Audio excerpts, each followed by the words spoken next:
Okay, so this is chapter 17. It's in part 5 of the book. Part 5 is preventing peer orientation, and chapter 17 is don't court the competition. For a lot of parents, children hanging out together feels liberating. Peers appear to be a great babysitter. Especially since parents can no longer depend on the community, like in a small village or um, uh, relatives living close by, isn't always the case. Peer oriented kids come across as less needy and more mature because they don't put any more pressure on us to play with us, do things together, be involved in their lives, listen to their concerns, and to help them with their problems. With the emphasis we put on independence in our society, we forget that growing up takes time. These children are able to let go of us earlier because they hold on to each other. In the long term, they're more likely to be stuck in psychological immaturity.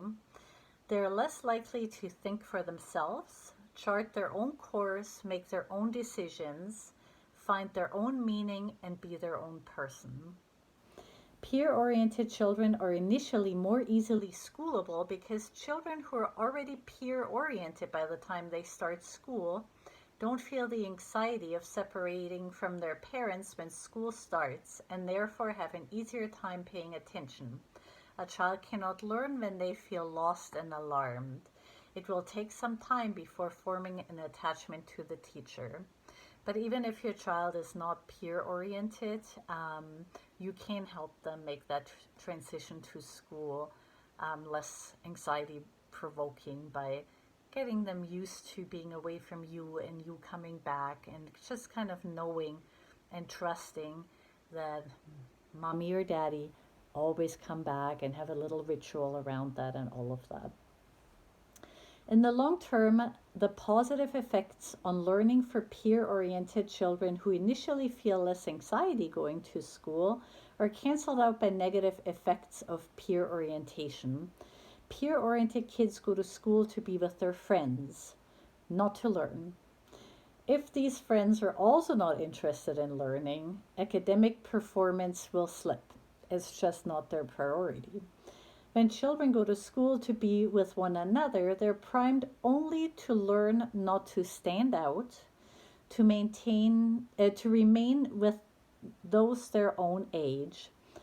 Other than that, learning is irrelevant and can even be a liability to peer relationships. So if the other kids don't think it's cool, if it makes you nerdy or weird to get good grades, then they might purposely get worse grades when they're peer oriented. Anxiety comes back to haunt peer oriented children because peer attachments are inherently insecure. Anxiety often becomes a chronic condition.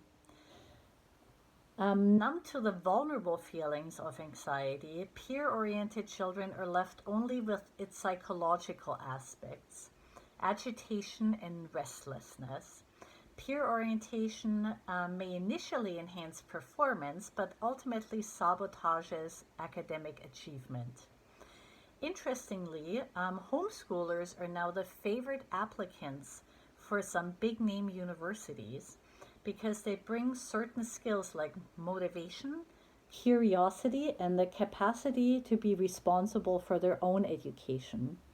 That doesn't mean make sure you homeschool your kids. You don't have to do that if you don't want to do that. I know that wasn't something I wanted to do or could have done. I would have lost my mind. It's like it's very individual decision.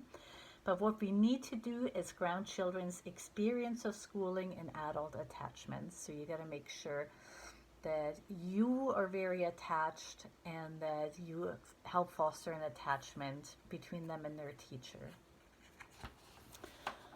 Alrighty, the next heading is shyness is not the problem we think it is. I never thought it was because I was shy too, so so I never thought that was a big problem. But it says we usually think of shyness as a negative quality, something we want our children to overcome. Yet apparently it has a useful function. Shyness is an attachment force. designed to shut the child down socially, discouraging any interaction outside her circle of safe connections. The shy child is timid around people she's not attached to. Peer-oriented kids, by contrast, appear to be socially successful. They know what is cool, what to wear, and how to talk. They apply most of their intelligence to reading cues from each other. For peer-oriented children, shyness reverses. They will come out of their shell with peers and are shy with adults.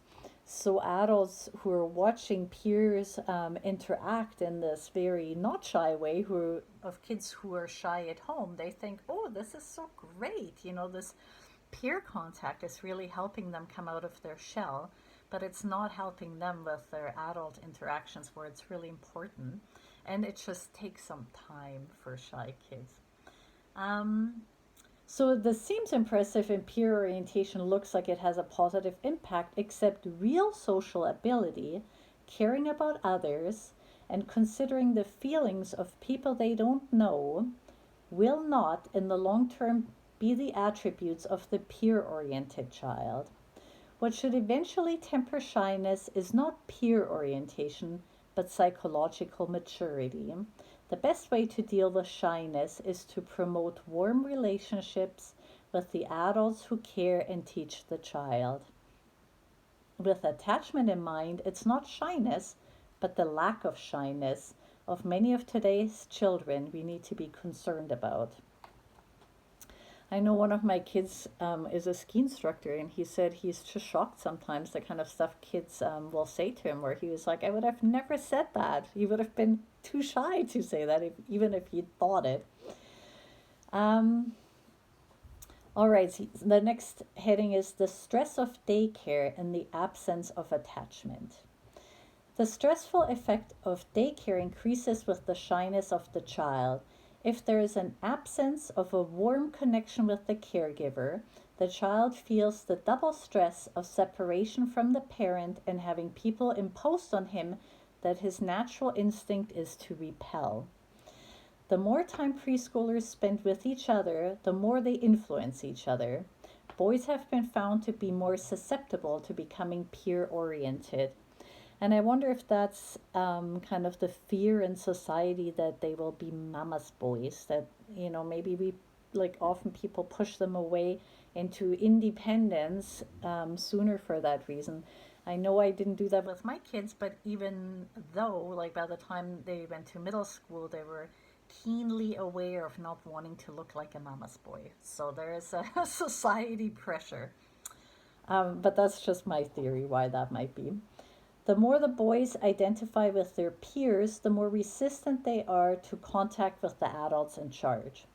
A large study showed the more time a child had spent in daycare, the more likely she was to be aggressive and disobedient, both at home and in kindergarten, arguing, sneakiness, talking back, and failure to take direction. Their frustration manifested itself through temper tantrums, fighting, hitting, cruelty to others, and the destruction of their own things. They were also more desperate in their attachment behavior, boasting, bragging, incessant talking, and striving for attention. So when you hear all of that, you might think, better not send them to daycare. But Gordon Neufeld, luckily, because a lot of people need daycare, he says if you would think to take such extreme action, that's not necessary, because he says they can go to daycare, that's fine. They just need to be able to feel at home there and have a strong connection with the adult in charge. That's the important part. They don't need to be at home, they just need to feel at home. Adults who work with children need to be aware of attachment and willing to create a strong connection with the child. As parents, we can choose the setting as well as fostering a connection between our children and the adults in charge. If they become attached to their caregivers and teachers, it will protect them from feeling stressed, and it will keep us from being replaced by peers. Alrighty, and the next part is getting along with others does not arise from peer contact. Parents feel pressure and sometimes a bit of panic to try to socialize their children. The worse children do in social situations, the more parents feel they should expose them to others. Parents who feel more reluctant to introduce their children to a lot of others are being pressured to loosen the apron strings. In a study, they found that children who spend most of their time with each other are most likely to get in trouble. The true social integration requires not only a mixing with others, but a mixing without losing one's separateness and identity. Socializing plays a part in a child becoming capable of true social integration. It does play a part in it, but only a finishing touch. The child must first of all be able to hold on to herself when interacting with others and to perceive others as separate beings. Mixing indiscriminately and prematurely without adults in being involved as the primary attachment figures will lead to conflict as each child seeks to dominate the other or has to resist to be dominated, or to cloning, as a child suppresses his sense of himself for the sake of acceptance by others. Only a relationship with nurturing adults can give birth to true independence and individuality. A human being be able to respect him or herself and value the individuality of others. So, of course, they can get together with others. Just don't think, leave them to their own devices all the time. They still need an adult in charge who helps them out to make sure that they're not being dominated or doing the dominating, or all kinds of stuff goes on in kids' relationships because they don't know how to socialize appropriately yet. So they definitely need adults in charge who can guide them. So the next part is it's not friends that children need, or in small doses. So don't worry, like they can have friends, but it's not like the main thing. As adults, we would not consider a person a true friend unless he treated us with consideration, acknowledged our boundaries, and respected us as individuals. A friendship on this level isn't possible until a certain level of maturity has been realized. It's true. I mean, you watch the kids, like they definitely need a friend. I mean, an adult in charge to help with the friendship. Until children are capable of true friendship, they need attachments with adults in the child's life. Developmentally, children have a much greater need for a relationship with themselves than with peers. When someone has a relationship with herself, she can like her own company, she can agree or disagree with herself, approve and disapprove of herself, and so on. When a person isn't comfortable with his own company, he's more likely to seek the company of others or to become attached to entertainment technology. Peer-oriented relationships, just like too much technology, interfere with developing a relationship with oneself. Until a child manifests a relationship with himself, he's not ready to develop genuine relationships with other kids. Much better for him to spend time interacting with nurturing adults or in creative play on his own. So it's important that they're like close attachments with adults, that there's time to play on your own where you can, be comfortable with yourself, that you don't always need somebody. And then you can have some time with other people too, of course. In moderation, right, is what he's talking about. He's not saying they can't have friends. It's just they need some. He's just talking how important it is that they have some time to play on their own too. Okay, so peers are not the answer to boredom. Parents hope that peers can be the solution to boredom, to eccentricity, and to self-esteem problems. Parents with an only child hope that peers can replace siblings. If parents facilitate peer interactions to alleviate their child's boredom, the solution will work temporarily, but it exacerbates the underlying dynamic. Just like a drinker who tries to drown his sorrows in alcohol ends up feeling more sad in the end. So if you feel bored and you introduce friends bringing in, then after you just feel like you need friends more because you haven't learned to be happy on your own. The void that is felt in boredom is not from a lack of stimulation or social activity. Children become bored when their attachment instincts are insufficiently engaged and when their sense of self does not emerge to fill this void. He talked about emergent play before, where full of creativity and ideas and all of that. It's like being in neutral or on hold and waiting for life to begin. Children who can feel boredom for what it is talk about loneliness, missing, and separateness, or they comment on the lack of emergent energy. I can't think of anything to do. Nothing interests me right now, or I've run out of ideas. Children who are not aware of this void in a vulnerable way talk about being bored. The hole that is usually experienced as boredom is a result of a double void of attachment and emergence. A child who is bored in the classroom, for example, is not interested in making things work for the teacher. They don't have like a close relationship with the teacher if they're feeling bored, or in what is presented. Children think it's due to the situation, school is boring, rather than seeing it as a void in themselves or in their attachment. Ideally, such a void should be filled with the child's emergent self, initiative, interests, creative solitude and play, original ideas, imagination, reflection, independent momentum. When this doesn't happen, there is an urgent impulse to fill this vacuum with something else, something to eat, a distraction, someone to engage with. As soon as the distraction ends, boredom resumes. If we suggest to get together with friends when our children are bored, it's like saying, take your attachment hunger somewhere else and see if they can help you. Peer orientation increases the problem of boredom. After spending a lot of time with peers, when they're on their own, they don't seem to know what to do and just want to connect with peers again as soon as possible. What children need when they're bored is connection with adults and time for themselves. All right, the next section is when is peer contact acceptable and how much should we allow?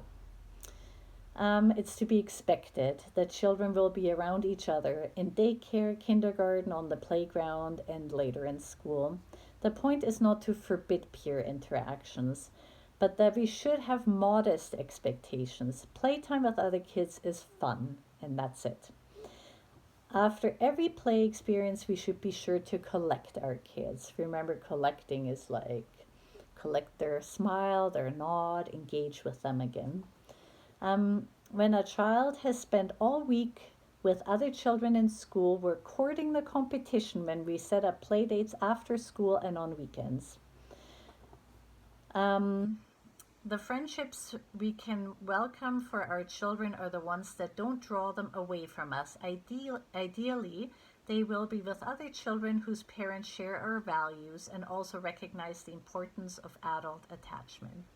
Hopefully, right? We can also encourage our children's friends to have relationships with us.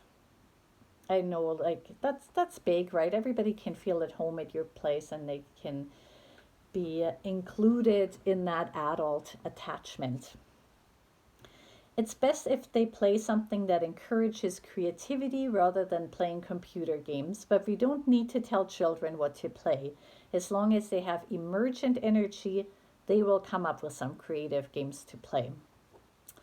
All right, the next section is peers are not the answer to eccentricity. We seem to have an obsession in North America with being normal and fitting in. Perhaps because we grew up peer-oriented ourselves, we know how cruel peers can be and want to spare our children this painful experience. Perhaps on some level we feel threatened by expressions of individuality and independence. I also wonder because everybody has immigrated to Canada from a different background, except for the Aboriginal people here. And I think in the past, at least, people would encourage their kids to try to fit into kind of merge with the society that already exists here, and learn English and kind of fit in. Now I think there's a bit of a shift, to to celebrate individual cultures and individuality a little bit more. I'm hoping it'll keep going in that direction a little bit more. I've also heard people say like, she's different, and I always thought, why is that bad? Like, I kind of feel like I'm different, like, and I think that's a good thing. So I think we should be proud of our individual qualities. Whatever the reason, individuality and eccentricity are out of favor. To be cool is to conform to an exceedingly narrow range of acceptable ways of looking and acting. By not standing out, we seek safety from shame. The more a child depends on accepting adults, the more room there is for uniqueness and individuality to unfold. Or there should be anyway, right? If we accept them unconditionally, they should have freedom to be themselves. And I don't know, my kids went out to the playground in pajamas sometimes and whatever, right? Like to just have fun, live a little.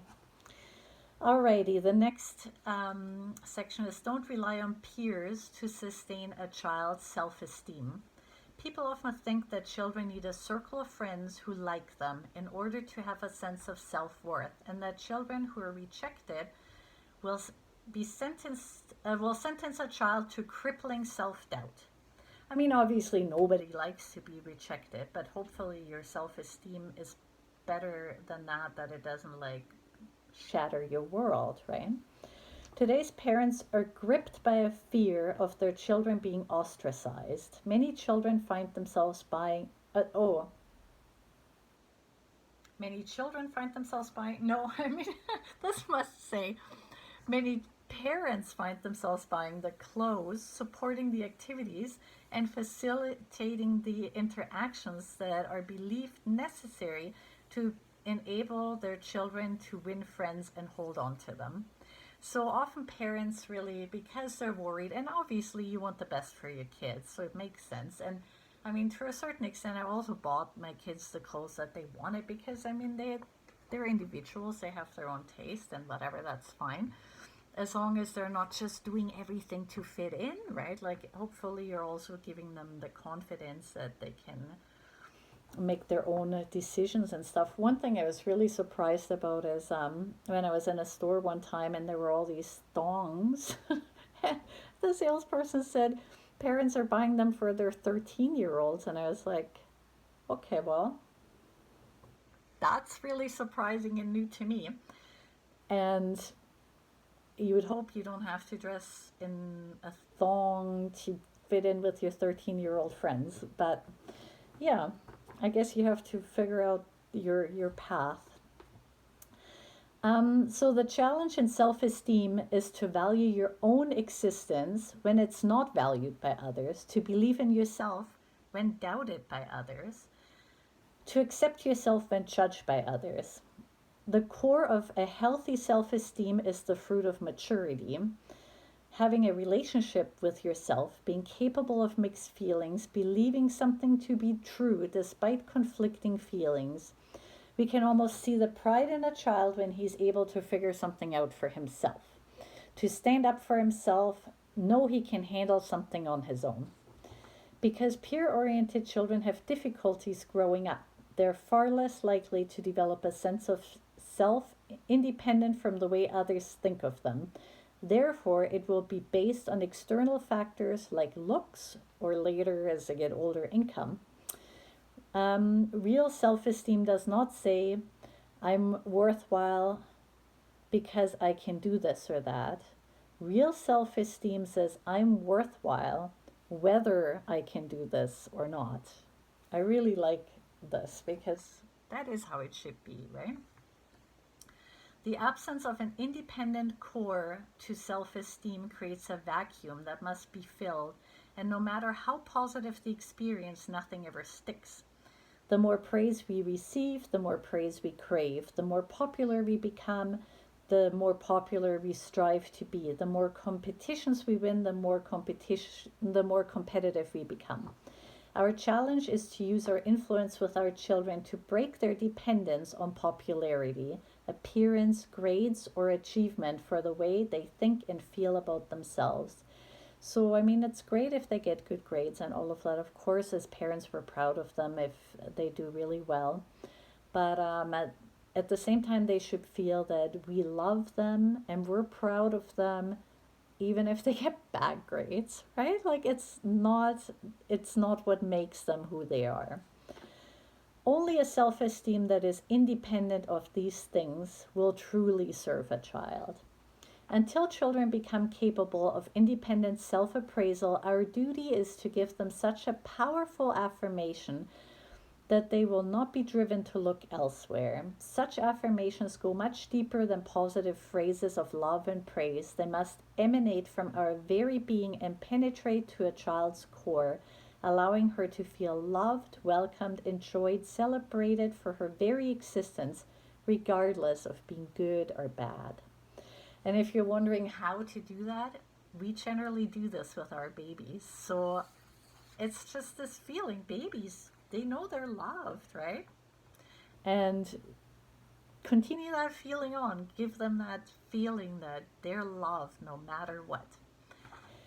And the last section is peers are no substitutes for siblings. A myth has taken hold that children need to be around other children to turn out all right. Parents with one child are often quite distressed about this and try to make up for it with playdates. Parents have no reason to feel bad about children with no siblings, nor should they try to fill the void with peers. Or only, like, don't try to fill the void with peers. Obviously, they're gonna play with friends sometimes, and that's totally fine. But don't try to bring the friends in to replace a sibling. Peers aren't the same as siblings. Siblings are more than playmates. Siblings share the same working compass point. Sibling relationships should be like the relationship of planets revolving around the same sun. More appropriate substitutes for siblings are cousins. If cousins are rare, unacceptable, or a bad influence, it would be more appropriate to cultivate the kind of family relationships where other adults are willing to accept the roles of aunts and uncles. Relationships with adults should be the primary working attachments for children. The more securely attached they are to adults, the less we need to restrict their social play. Yeah, like if they have a really secure relationship with you and with other adults, then you don't have to worry so much about them becoming peer attached. Even parents shouldn't overdo playing with their children in a social kind of play, like imaginative, all that play, where they can use their imagination. Let them come up with stuff to do.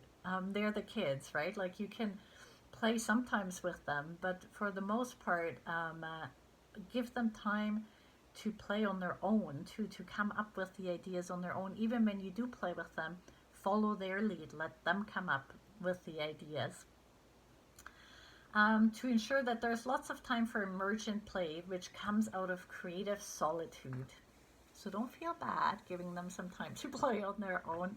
It is a healthy thing, and they'll be very creative. And when they're really little, they don't have that much imagination and creativity yet. So don't worry if your little one is just puttering around and just dumping blocks, that kind of stuff. That's what they do when they're little. It will come for sure. They just need some time. And that's also why he was saying in the last chapter that let's not fill all their time with structured activities for them either. If you're coming to play groups, there is a lot of room for emergent play there, which is good, and you're still there.